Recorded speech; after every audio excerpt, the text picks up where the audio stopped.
জানিয়ে দিব আজকের বাংলার সংবাদ। শুরুতেই সংবাদ শিরোনাম।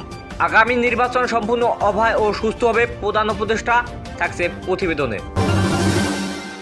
সেনা সদস্যদের সর্বদা যুদ্ধের জন্য প্রস্তুত থাকার আহ্বান, প্রধান উপদেষ্টা থাকছে প্রতিবেদনে। সচিবালয়ের 7 নম্বর ভবন খুলে কাজে ফিরেছেন কর্মকর্তা কর্মচারীরা, থাকছে প্রতিবেদনে। ফারুকের উপর হামলার ঘটনা সার্জিসের অবস্থান পরিষ্কার করতে বলেছেন নুরুল হক নূর, থাকছে প্রতিবেদনে।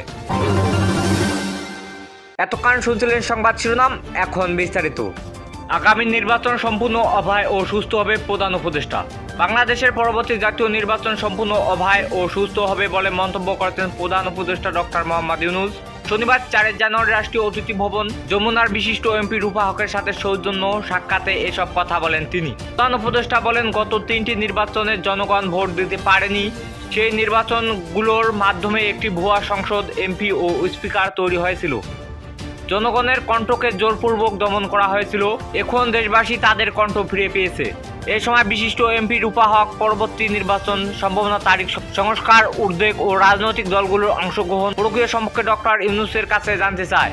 তবে ডক্টর ইউনূস বলেন, পরবর্তী নির্বাচনের জন্য 2025 সালের ডিসেম্বর অথবা 2026 সালের মাঝামাঝি সম্ভাবনার সময় নির্ধারণ করা হয়েছে। তবে জনগণ কতটা সংস্কার চায় তার উপর ভোটের তারিখ নির্ভর করে। বিশিষ্ট এমপি রূপা হক বলেন, বাংলাদেশকে দেখে আমি সত্যি অনুপ্রাণিত। আগামী নির্বাচন পর্যবেক্ষণ করতে এই দেশে আসতে চাই। ফারুকের উপর হামলার ঘটনা সার্জিসের অবস্থান পরিষ্কার করতে বলেছেন নুরুল হক নূর। তিনি আরও বলেন, আমাদের ধৈর্যের বাঁধ ভেঙে গেছে। 24 ঘন্টার মধ্যে অভিযুক্তদের বিরুদ্ধে ব্যবস্থা গ্রহণ করতে হবে, না হলে জনগণ তার বিচার নিশ্চিত করবে। এজন্য প্রয়োজনে আমি হুকুমের আসামি হতে রাজি আছি। অধিকার পরিষদের কেন্দ্রীয় নির্বাহী পরিষদ সহসভাপতি ফারুক হাসানের ওপর হামলার প্রতিবাদে বিক্ষোভ সমাবেশ করেন সংগঠনটি।